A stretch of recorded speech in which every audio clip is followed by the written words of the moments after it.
Les silences de la guerre aux éditions Dialogue. D'emblée, le titre de votre roman résonne en nous. On songe au silence de la mer de Vercors. Quel lien peut-on tisser entre votre roman et les cris légendaires de Jean Vercors? Eh bien écoutez, c'est une histoire qui m'a hanté longtemps, Le silence de la mer, parce que c'était un livre culte pour ma génération. Et il se trouve qu'il y a une dizaine d'années, Pierre Cipriot me lisait les pages manuscrites d'un livre qu'il consacrait à Romain Rolland, un pacifiste. Et l'idée m'a alors traversé l'esprit qu'au fond, ce livre culte ne méritait pas de l'être et que l'histoire ne tenait pas debout. J'ai relu patiemment Le silence de la mer et je me suis dit, non, un jour j'écrirai le livre contradictoire à cet ouvrage-là et à ce livre célèbre. Ça m'a hanté longtemps, j'ai hésité parce qu'on me dissuadait de le faire. Et puis un beau jour, je me suis décidée, je me suis dit, allez, j'y vais. Il faut peut-être que ce soit une Bretonne qui le fasse, une Bretonne têtue, entêtée, obstinée et qui ait le courage de contredire Jean Vercors. Et donc voilà, et j'ai décidé de faire parler les protagonistes que Jean Vercors, lui, enferme dans le silence. Je me suis dit, non, ce n'est pas possible que pendant la guerre, des gens intelligents se soient enfermés dans le mutisme, alors que justement, ils avaient là l'occasion de comprendre l'incompréhensible qu'est la guerre, de discuter de leurs pays respectifs, de pays frères comme la France et l'Allemagne quand même. Donc, il fallait justement comprendre ce qui avait désuni dans le passé, ce qui avait uni, ce qui pouvait à nouveau réunir dans l'avenir et donc anticiper une paix à venir. L'idée de résistance supérieure est au cœur de votre récit et il illustre le sentiment amoureux qui unit la jeune bretonne Glauda et le bel allemand Hermann. L'amour serait-il alors comme une arme de la paix ?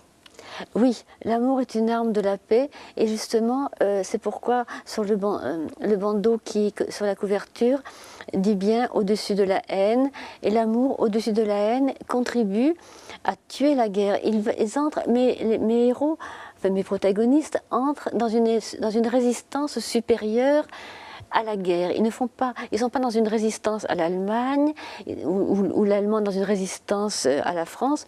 Ils sont dans une résistance à l'idée même de la guerre. Donc, ils choisissent l'amour, ils choisissent le dialogue réfléchi, amical pour le père et l'officier allemand, et amoureux pour le père, pour l'officier allemand et Glauda. L'histoire se passe en Bretagne, à Ploudalmézeau plus précisément. Quelle est la symbolique de ce territoire dans lequel vous avez placé votre récit ? Je me suis demandé au départ où j'allais placer cette histoire à partir du moment où je voulais faire parler des gens intimement de la guerre. J'avais pensé à la guerre d'Afghanistan ou à la guerre d'Irlande, à l'Irak, puisque c'était plus près de nous. Et puis je me suis dit non, je ne connais pas ces pays-là, tandis que je connais la guerre de 40 un petit peu pour en avoir entendu parler mes aînés, et je connais la Bretagne. Donc j'ai choisi de situer ça à Brest et de faire venir l'officier allemand d'un pays qui ressemble physiquement au Finistère, c'est-à-dire la Baltique. Et je me suis aperçue en travaillant mon livre que en fait j'avais eu raison de situer ça à Brest, parce que Brest est un concentré de malheurs et d'expériences, de comportements contradictoires, tantôt sublimes, tantôt moins sublimes, de tout ce qui s'est passé pendant la guerre. Glauda, Hermann, le père de Glauda, même la grand-mère de la jeune fille, sont des personnages vraiment incarnés, denses. Comment ont-ils surgi dans votre esprit ? Ils se sont imposés à moi. J'ai pas l'impression de les avoir créés, j'ai l'impression de les avoir recréés. J'ai l'impression qu'ils étaient là, dans mon dos, et qu'ils réclamaient ils me demandaient de leur donner vie.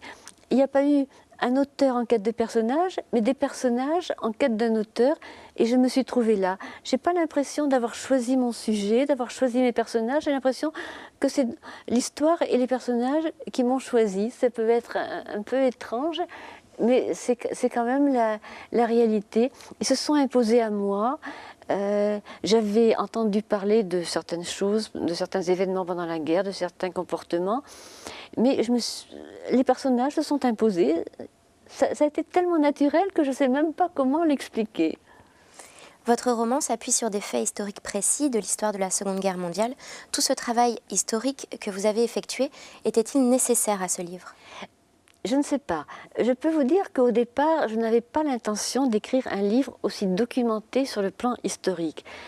J'avais en tête des livres de femmes, comme Hiroshima, mon amour, de Marguerite Duras et d'autres textes, mais ce sont des femmes qui ont écrit des livres, qui ont parlé d'amours interdites, sans jamais les situer dans un contexte historique.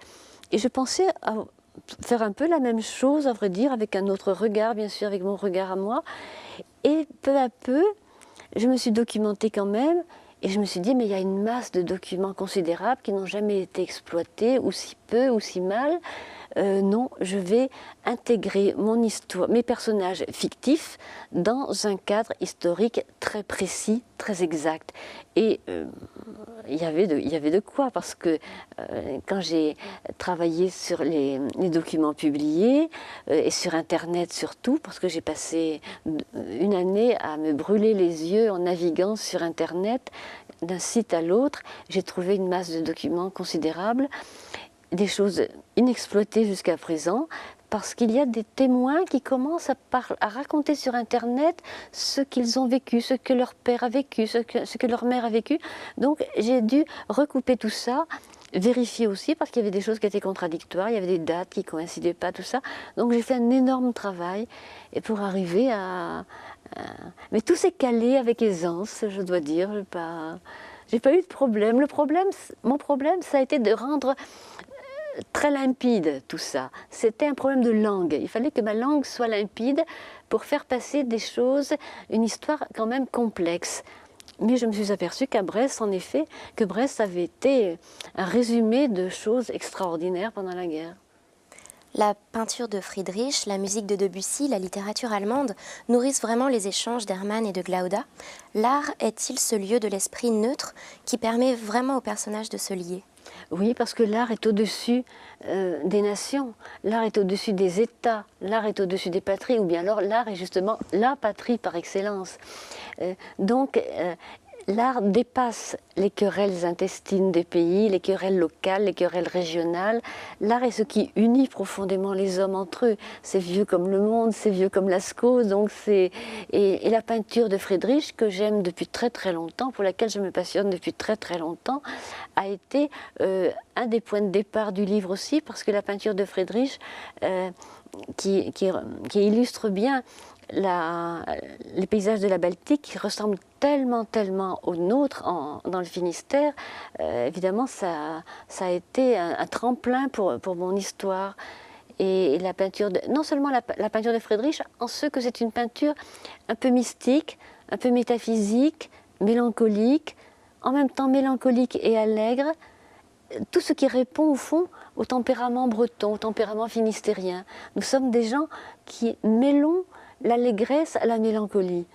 Et ça, j'ai retrouvé ça dans la peinture de Friedrich, et je suis allée sur la Baltique pour faire des repérages il y a 3 ans. Je suis allée mettre mes pas dans les pas de Friedrich pour ne pas commettre d'erreurs et pour pouvoir réunir tout ça, réunir aussi la culture allemande, la culture française, parce nous sommes dans des pays nous sommes des nations très fraternelles quand même. Nous avons les mêmes Tristan et Iseux, la chanson de Roland. Nous avons beaucoup de choses en commun.